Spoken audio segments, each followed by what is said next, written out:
He is playing in the field. এবার দেখো playing what playing football. Hi বন্ধুরা, আশা করি তোমরা সবাই ভালো আছো এবং সুস্থ আছো। আজকে আমরা শিখবো ট্রানজিটিভ ভার্ব এবং ইন্ট্রানজিটিভ ভার্ব কাকে বলে। ট্রানজিটিভ ভার্ব এবং ইন্ট্রানজিটিভ ভার্ব শেখার আগে আমাদেরকে জানতে হবে ভার্ব কাকে বলে, ভার্বের ক্লাসিফিকেশন কি। এটা যদি তোমরা এখনো না জানো তাহলে চাইলে আমার চ্যানেলে ভিডিও দেওয়া আছে, দেখতে পারো, তাহলে একদম সহজে শিখে যাবে ভার্ব কাকে বলে, ভার্বের ক্লাসিফিকেশন কি। তাহলে আমরা আজকে শিখবো ট্রানজিটিভ ভার্ব এবং ইন্ট্রানজিটিভ ভার্ব কাকে বলে। তবে শুরু করার আগে তোমরা এখনো যারা আমার চ্যানেলটি সাবস্ক্রাইব করোনি তারা অবশ্যই চ্যানেলটি সাবস্ক্রাইব করবে এবং সঙ্গে থাকবে পরবর্তী ভিডিওটি সর্বপ্রথমে তোমাদের মোবাইলে পাওয়ার জন্য। এবং অলরেডি যারা সাবস্ক্রাইব করে রেখেছো তাদের অসংখ্য ধন্যবাদ। তো বন্ধুরা, আমার ভিডিওটি যদি তোমাদের ভালো লাগে তাহলে অবশ্যই একটি লাইক, কমেন্ট এবং শেয়ার করবে। তাহলে চলো শুরু করা যাক।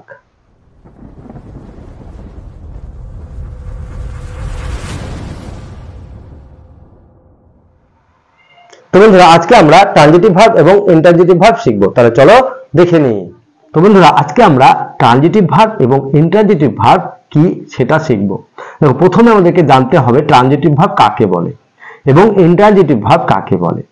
দেখো, যে ভার্বের অবজেক্টের প্রয়োজন হয় তাকে বলা হয় ট্রানজিটিভ ভার্ব বা সকর্মক্রিয়া, এবং যে ভার্বের অবজেক্টের প্রয়োজন হয় না তাকে বলা হয় ইন্ট্রানজিটিভ ভার্ব বা অকর্মক্রিয়া। বোঝা গেল? তাহলে ট্রানজিটিভ ভার্ব মানে সকর্মক্রিয়া এবং ইন্ট্রানজিটিভ ভার্ব মানে অকর্মক্রিয়া। তাহলে আমাদেরকে জানতে হবে যে এই কর্ম বা অবজেক্টটা কি। ঠিক আছে, তার অবজেক্টটা কি তার আগে আমাদেরকে অবজেক্ট সম্বন্ধে একটু জানতে হবে। দেখো, Ram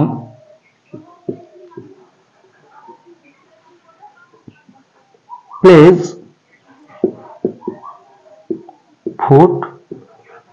football. Ram plays football.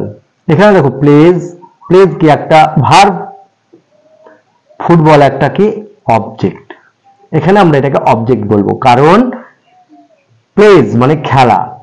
এই যে প্লেজ, এটা একটা ভার্ব, ভার্বকে কি বা কাকে দিয়ে প্রশ্ন করলে যদি উত্তর পাওয়া যায় তবেই সেটা হবে অবজেক্ট, আর যদি না পাওয়া যায় তাহলে সেটা অবজেক্ট হবে না। এখানে দেখো, plays, Ram plays football. Ram plays what? Football. Ram কি খেলে? ফুটবল খেলে। দেখো, রামকে প্রশ্ন করা যাবে না, প্রশ্নটা করতে হবে প্লেজকে। যদি আমি রামকে জিজ্ঞেস করি রাম কি করে, তাহলে খেলে। রাম তো খেলে, কিন্তু রাম কি খেলে? What plays? তখন হবে কি ফুটবল। আবার একটা সেন্টেন্স দেখো, আর রাম প্লেজ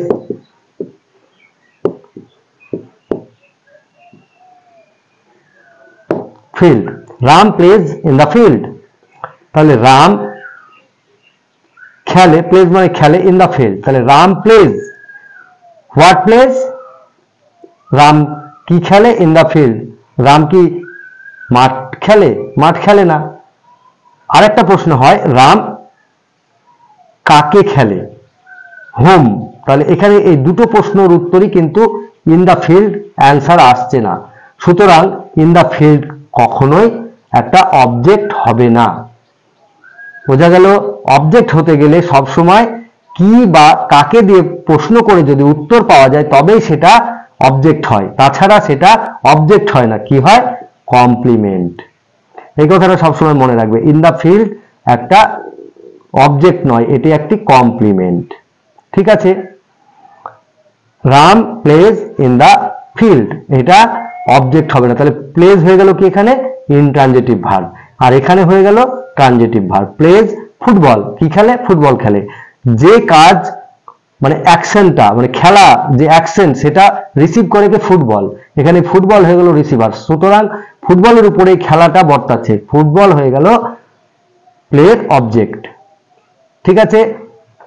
আর এখানে প্লেজ ইন দ্য ফিল্ড, ফিল্ডে খেললে ফিল্ডের উপরে কোনো ইফেক্ট হয় না। ঠিক আছে? তার জন্য এইটা ফিল্ড হচ্ছে প্লের রিসিভার নয়, সুতরাং এটি একটি অবজেক্ট না, এটা একটি কমপ্লিমেন্ট। আবার একটা দেখো,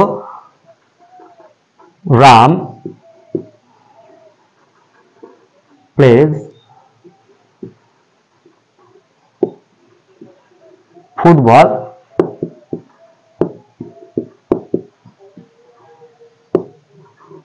in the field. Ram plays football in the field. তাহলে এখানে plays ফুটবল এটা একটি অবজেক্ট হয়ে গেল। এবার in the field এটা হয়ে গেল অবজেক্টের কমপ্লিমেন্ট। এটা দিলেও চলে, না দিলেও চলে, এটা বাড়তি। বোঝা গেল? তাহলে আমাদের main plays what? Football. Ram what plays? Football. Ram football খেলে, তাহলে এটা হয়ে গেল অবজেক্ট। বোঝা গেল? তাহলে আমরা বুঝতে পারলাম যে ট্রানজিটিভ ভার্ব এবং ইনট্রানজিটিভ ভার্ব কি। যে ভার্বের অবজেক্ট থাকে সেটা হয় ট্রানজিটিভ ভার্ব, যে ভার্বের অবজেক্ট থাকে না সেটা হয় intransitive verb. Verbs which require an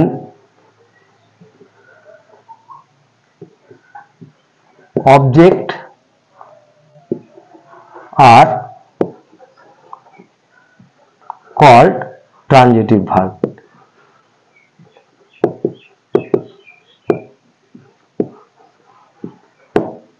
Verbs which require an object are called transitive verb. এখানে দেখো এই অবজেক্টের রিকোয়ারমেন্ট আছে, সুতরাং এটা হয়ে গেল ট্রানজিটিভ ভার্ব। আর verbs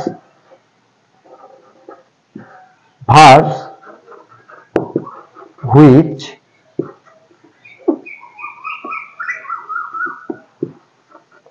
not require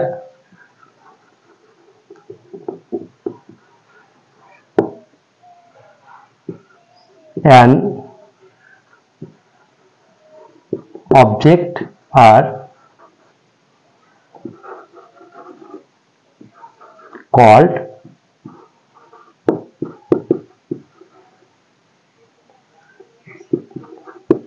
intransitive verb. Verbs which not require an object are called intransitive verb. যে ভার্বের কোনো অবজেক্টের প্রয়োজন হয় না, রিকোয়ারমেন্ট থাকে না, তাকে বলা হয় ইনট্রানজিটিভ ভার্ব। ঠিক আছে? তাহলে ইনট্রানজিটিভ ভার্ব দেখো আমি একটা উদাহরণ দিই তাহলে বুঝতে পারবে।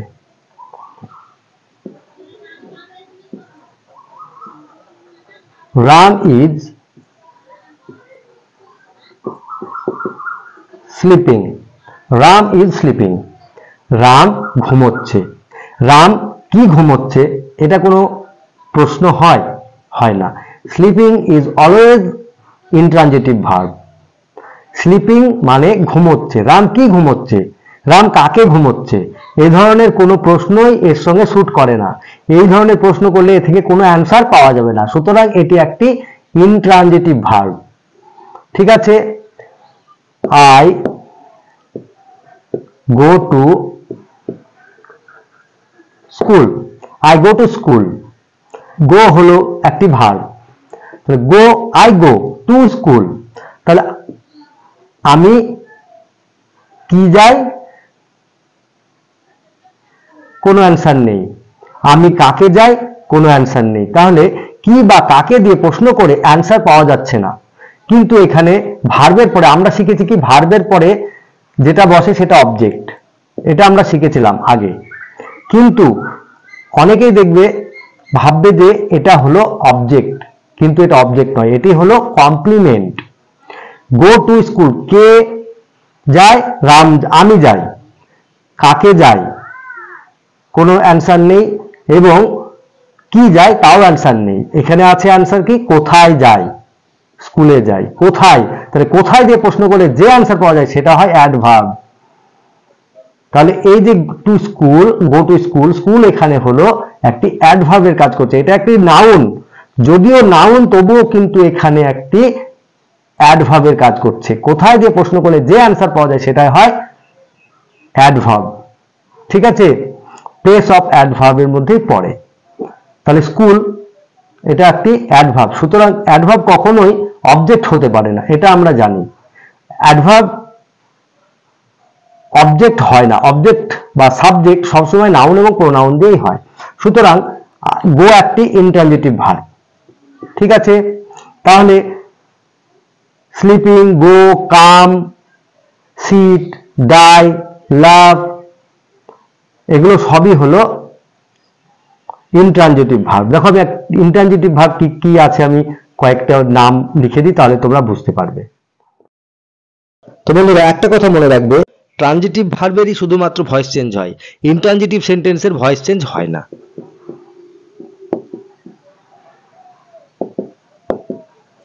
ইনট্রানজিটিভ দেখো ক্রাই,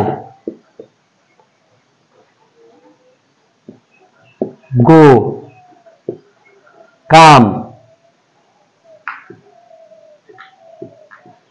লাভ, run,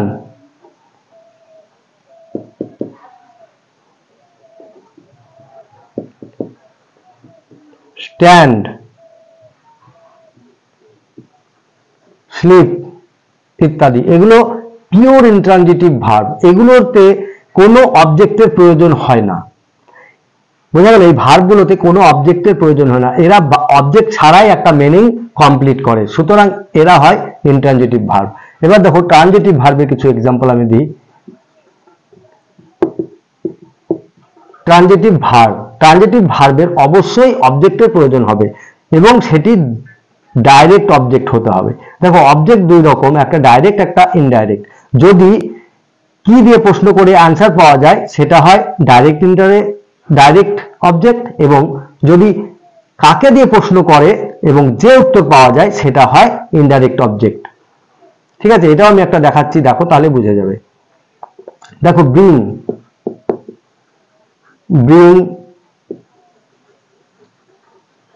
carry, hit, make, give, climb ইত্যাদি। দেখো bring, carry, hit, make, give, climb এই ধরনের ভার্বগুলো সবসময় ট্রানজিটিভ ভার্ব। এদের অবজেক্ট দরকার, এরা অবজেক্ট ছাড়া মিনিং কমপ্লিট হয় না, সুতরাং এরা হয়ে যায় ট্রানজিটিভ ভার্ব। ঠিক আছে, দেখো আমি তোমাদেরকে একটু আগে বললাম ডাইরেক্ট এবং ইনডাইরেক্ট অবজেক্ট, একবার দেখে নাও তাহলে বুঝতে পারবে। He give me a pen, he gives me a pen, he gives me a pen, সে আমাকে একটি পেন দেয়। তাহলে হি গিভস এটা হয়ে গেল কি ভার্ব, মি আ পেন। তাহলে মি হলো কি কাকে দেয়, আমাকে দেয়। তাহলে কাকে দিয়ে প্রশ্ন করলে অবজেক্ট হয়, এবং কি দেয়, পেন দেয়, সেটাও একটি অবজেক্ট। তাহলে কাকে, আমি কি বলেছি যে কি দিয়ে প্রশ্ন করলে হয় ডাইরেক্ট অবজেক্ট ডিও, আর কাকে দিয়ে প্রশ্ন করলে যে অবজেক্ট পাওয়া যায় সেটা হয় ইনডাইরেক্ট অবজেক্ট। ঠিক আছে, তাহলে he gives me a pen, তাহলে সে আমাকে একটি কলম দেয়। কি দেয়? কলম। কাকে দেয়? আমাকে দেয়। তাহলে আমি হয়ে গেলাম ইনডাইরেক্ট অবজেক্ট এবং পেন হয়ে গেল ডাইরেক্ট অবজেক্ট। আবার এই সেন্টেন্সটা এইভাবেও লেখা যায়, he gives a pen to me, he gives a pen to me, এটাও একটি সেন্টেন্স, দুটোই লেখা যায়। ঠিক আছে, এখানে এটা হয়ে গেল ডাইরেক্ট অবজেক্ট, এটা হলো ইনডাইরেক্ট অবজেক্ট। বোঝা গেল? তাহলে ডাইরেক্ট অবজেক্ট এবং ইনডাইরেক্ট অবজেক্ট আশা করি তোমরা বুঝতে পারলে। তাহলে যে ভার্বগুলোর এই অবজেক্ট প্রয়োজন হয় এবং must be a direct object, সেটা হবে ট্রানজিটিভ ভার্ব। সেগুলো হলো bring, carry, hit, make, give, climb etcetera. তাহলে বোঝা গেল যে ইনট্রানজিটিভ এগুলো, ট্রানজিটিভ এইগুলো। এবার এমন কিছু ভার্ব আছে যারা ট্রানজিটিভও হয় আবার ইনট্রানজিটিভও হয়, সেগুলো কিছু দেখো, আমি দেখাই তাহলে বুঝতে পারবে।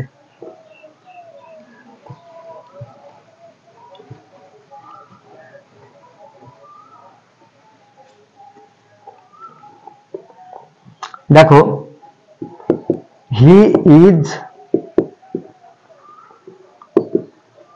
Playing, he is playing, he is playing, এখানে সে খেলছে, এটি একটি সেন্স দেখাচ্ছে যে সে খেলছে, সে কি করছে, সে খেলছে, তাহলে এটা একটি ইনট্রানজিটিভ ভার্ব। এখানে দেখো কোনো অবজেক্ট নেই, খেলছে, তার কি কোনো অবজেক্ট দরকার আছে? হি ইজ প্লেইং। কি খেলছে? কোনো অ্যান্সার নেই। কাকে খেলছে? কোনো অ্যান্সার নেই। সুতরাং এটি একটি ইনট্রানজিটিভ ভার্ব। আবার দেখো he is playing in the field. He is playing in the field, তাহলে এখানে আবার দেখো he is playing in the field, সে কি খেলছে? কোনো অ্যান্সার নেই। সুতরাং এখনো এটি ইনট্রানজিটিভ ভার্ব। এবার দেখো he is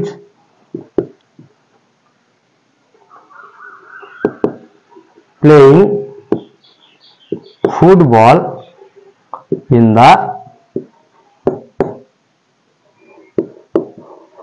field. He is playing in the field. এবার দেখো playing what, what playing? Football. তাহলে এটা হয়ে গেল কি ট্রানজিটিভ ভার্ব। এখন এর অবজেক্ট আছে, এই দুটো সেন্টেন্সে এর অবজেক্ট ছিল না বলে এ ছিল ইনট্রানজিটিভ ভার্ব, কিন্তু এখন এ অবজেক্ট পেয়ে গেছে, সুতরাং এ হয়ে গেল ট্রানজিটিভ ভার্ব। বুঝা গেল?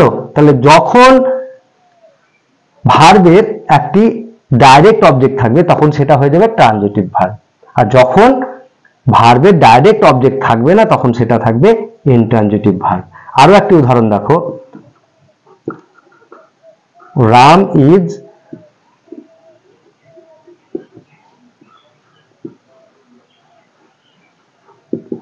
Reading. Ram is reading, Ram পড়ছে। রাম কি করছে? পড়ছে। রাম কি পড়ছে? কোনো অ্যান্সার নেই। এবার যখন আমি বলবো রাম রিডিং আ বুক, তখন হয়ে যাবে বুকটা রিডিং এর অবজেক্ট। রাম কি করছে? বই পড়ছে। ঠিক আছে, তাহলে বুক হয়ে যাবে অবজেক্ট, তাহলে রিডিং হয়ে গেল ট্রানজিটিভ ভার্ব। তাহলে আশা করি বুঝতে পারছো যে ট্রানজিটিভ ভার্ব এবং ইনট্রানজিটিভ ভার্ব কাকে বলে, এদের ফর্মস কি, কিভাবে ট্রানজিটিভ ভার্ব গঠন হয়, ইনট্রানজিটিভ ভার্ব গঠন হয়। ঠিক আছে, কখন একটা ইনট্রানজিটিভ ভার্ব ট্রানজিটিভ হয় এবং ট্রানজিটিভ ভার্ব ইনট্রানজিটিভ হয়। তাহলে আশা করি তোমরা বুঝে গেলে। তো বন্ধুরা, আজকে আমরা ট্রানজিটিভ ভার্ব এবং ইনট্রানজিটিভ ভার্ব শিখলাম। তোমরা আশা করি বুঝতে পারলে ট্রানজিটিভ ভার্ব এবং ইনট্রানজিটিভ ভার্ব কাকে বলে, কিভাবে এ ব্যবহার করতে হয়। তোমরা এগুলো প্র্যাকটিস করবে, যত প্র্যাকটিস করবে তত শিখবে। ভালো থাকবে, সুস্থ থাকবে, মন দিয়ে লেখাপড়া করবে। আজ তাহলে আসি, টাটা।